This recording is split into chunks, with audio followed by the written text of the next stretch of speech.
Critical alert from Microsoft. Your computer has alerted us that it is infected by a virus and/or spyware. This virus may be sending your credit card details, Facebook login and personal emails to hackers remotely.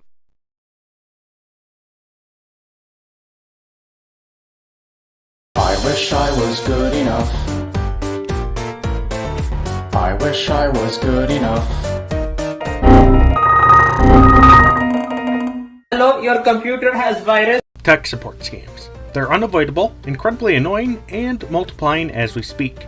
They use common scare tactics to trick their victims into thinking their computer has some sort of virus and force them into calling one of their many call centers under the guise of a computer technician so the problem could be fixed at a hefty, unnecessary cost, usually through the wiring of money or the purchase of gift cards. As someone who's regularly tracked down these scammers all over the internet in my spare time, I've come across hundreds of these scams on a weekly to even monthly basis. And what's worse is that if they somehow get caught, they can simply start over from scratch with a new website and even a new phone number. People will usually come across the scam in one of two ways. The first is by stumbling across sketchy websites where they could pirate or illegally watch streams of television programs or live sporting events. In this case, the video player will usually be littered with all sorts of ads, urging people to update their flash player or protect their computer with Norton or McAfee. But then there's the practice of typo-squatting, or registering a domain extremely similar to that of a more widely used one in order to trick their victims into the scam. Like say you want to go to youtube.com but use a V instead of the B. You will then be redirected to a myriad of tracking pages before you are redirected to the scammer's webpage, which is usually registered under cheap programs like Namecheap, Freedom, Plesk.page, or Microsoft Azure. Once you get onto the scammer's webpage, it will start beeping at you and open a slew of fake pop-up windows claiming that access to your computer has been blocked for security reasons.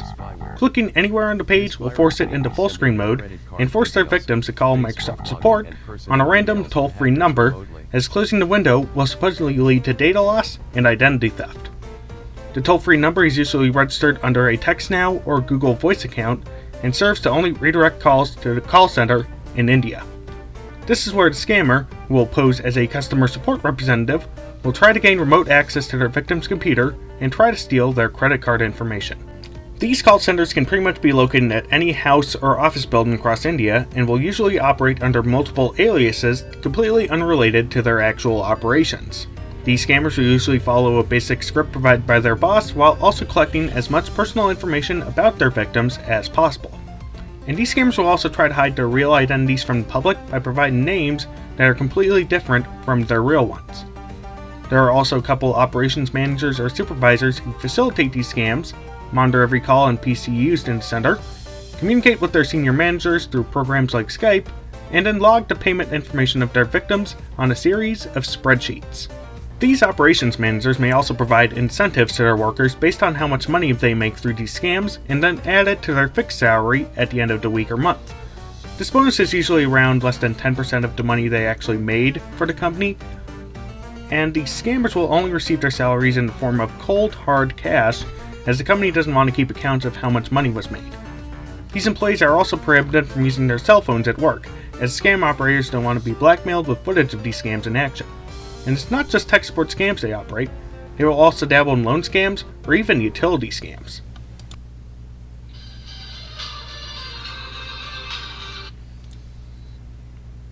Oh, it even calls about my vehicle's extended warranty. You know what's worse?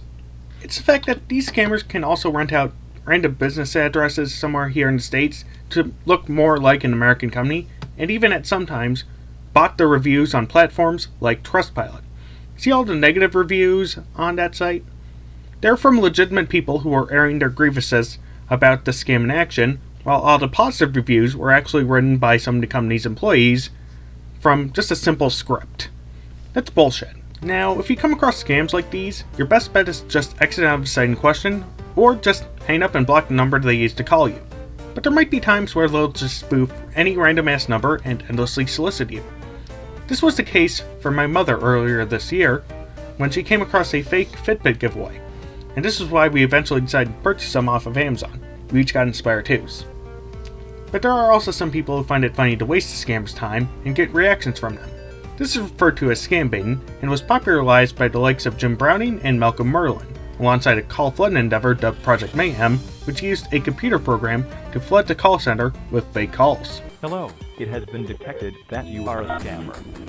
Because of this, we are now flooding Yes, your I know phone I'm a lines scammer and I'm proud of to be a scamming scammer, additional motherfucker. Until you stop.